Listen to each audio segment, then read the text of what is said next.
ሴት ልጅን እርካታ ደረጃ ለማድረስ ፐርፌክት ፖዚሽን የትኛው ነው? ፐርፌክት ፖዚሽን የሚባለው አንድ ወንድ በብልቱ ከገባ በኋላ ጂ-ስፖቱን ሊደርስበት የሚችልበት እና እስከ እርካታ ድረስ ሊነካው በሚችልበት ፖዚሽን መሆን አለበት።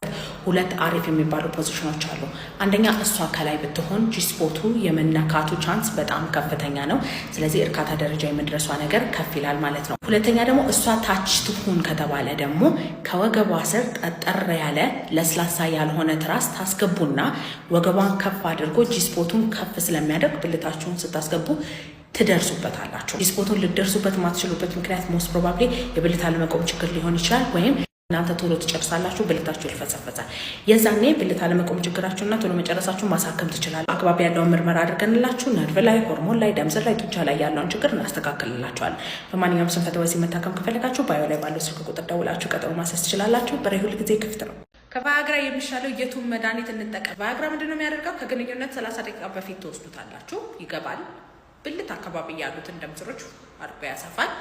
ደም ዝውውር ወደ ብልት እንዲሄድ ያደርጋል። ብልታችሁ ይቆማል። ከ2 ሰዓት በኋላ ይልፈሰፈሳል። እሱም ደማችሁን ለቆ ይወጣል። አለቀ። እሱ አይደለም የብልት አለመቆም ችግር ህክምና።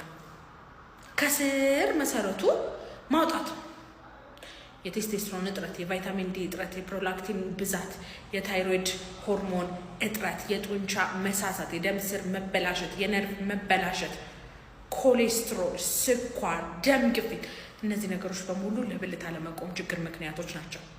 እነሱን አስተካክለን ከስር መሰረቱ ነቅለን ያለውን ችግር ምርመራ አድርገን ማስተካከል እንችላለን። ቫያግራ ተደጋጋሚ ከመጠቀም ይልቅ ባዮ ላይ ባለው ስልክ ቁጥር ትደውላላችሁ፣ ቀጠሮ ታስይዛላችሁ፣ ትመጣላችሁ። እንደ አግባብነቱ ህክምና እንሰጣችኋለን። በሬ ሁል ጊዜ ክፍት ነው።